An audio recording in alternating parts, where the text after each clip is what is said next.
Sarah, Plain and Tall, Chapter 8. The rain came and passed, but strange clouds hung in the northwest, low and black and green, and the air grew still.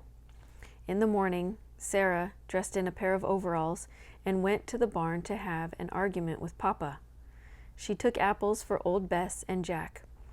"Women don't wear overalls," said Caleb, running along behind her like one of Sarah's chickens. "This woman does," said Sarah crisply. Papa stood by the fence. "I want to learn how to ride a horse," Sarah told him, "and then I want to learn how to drive the wagon, by myself." Jack leaned over and nipped at Sarah's overalls. She fed him an apple. Caleb and I stood behind Sarah. "I can ride a horse, I know," said Sarah. "I rode once when I was 12. I will ride Jack." Jack was Sarah's favorite. Papa shook his head. "Not Jack," he said. "Jack is sly." "I am sly too," said Sarah, stubbornly. Papa smiled. "Ah, he said, nodding. "But not Jack." "Yes, Jack." Sarah's voice was very loud. "I can teach you how to drive a wagon. I have already taught you how to plow. And then I can go to town, by myself." "Say no, Papa," Caleb whispered beside me. "That's a fair thing, Sarah," said Papa. "We'll practice." A soft rumble of thunder sounded. Papa looked up at the clouds. "Today? Can we begin today?" asked Sarah. "Tomorrow is best," said Papa, looking worried. "I have to fix the house roof. A portion of it is loose, and there's a storm coming." "We," said Sarah. "What?" Papa turned. "We will fix the roof," said Sarah. "I've done it before. I know about roofs. I am a good carpenter. Remember, I told you?" There was thunder again, and Papa went to get the ladder. "Are you fast?" he asked Sarah. "I am fast, and I am good," said Sarah, and they climbed the ladder to the roof. Sarah, with wisps of hair around her face, her mouth full of nails, overalls like Papa's. Overalls that were Papa's. Caleb and I went inside to close the windows. We could hear the steady sound of hammers pounding the roof overhead. "Why does she want to go to town by herself?" asked Caleb. "To leave us?" I shook my head, weary with Caleb's questions. Tears gathered at the corners of my eyes, but there was no time to cry, for suddenly Papa called out, "Caleb! Anna!" We ran outside and saw a huge cloud, horribly black, moving toward us over the north fields.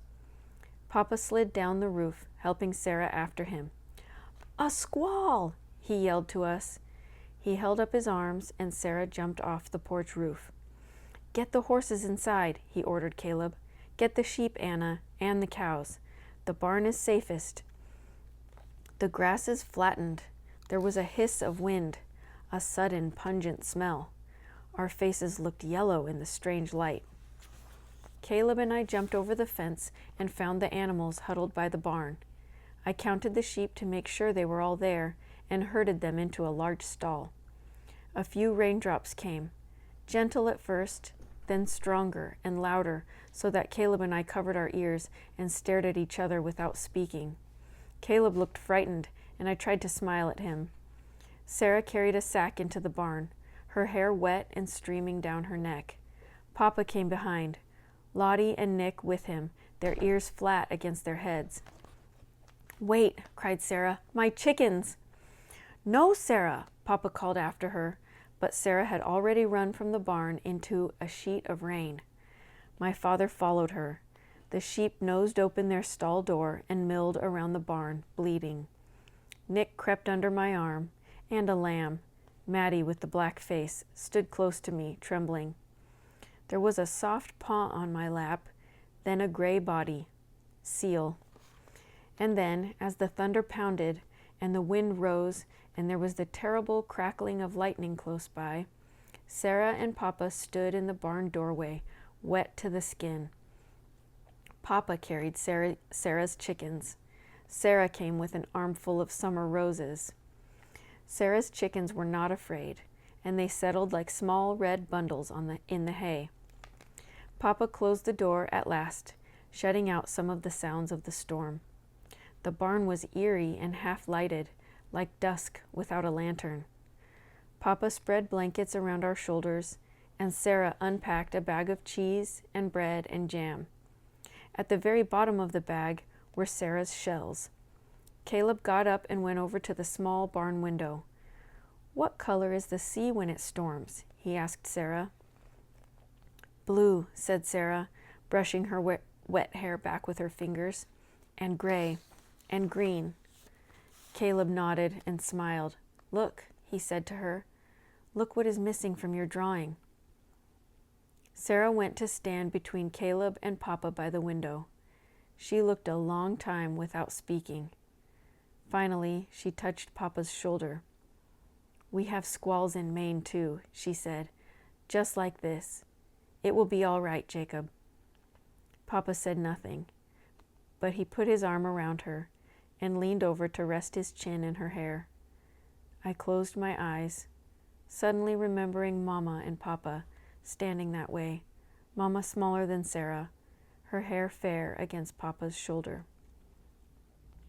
When I opened my eyes again, it was Sarah standing there. Caleb looked at me and smiled until he could smile no more. We slept in the hay all night, waking when the wind was wild, sleeping again when it was quiet. And at dawn there was the sudden sound of hail, like stones tossed against the barn. We stared out the window, watching the ice marbles bounce on the ground. And when it was over, we opened the barn door and walked out into the early morning light. The hail crunched and melted beneath our feet. It was white and gleaming as far as we looked, like sun on glass, like the sea.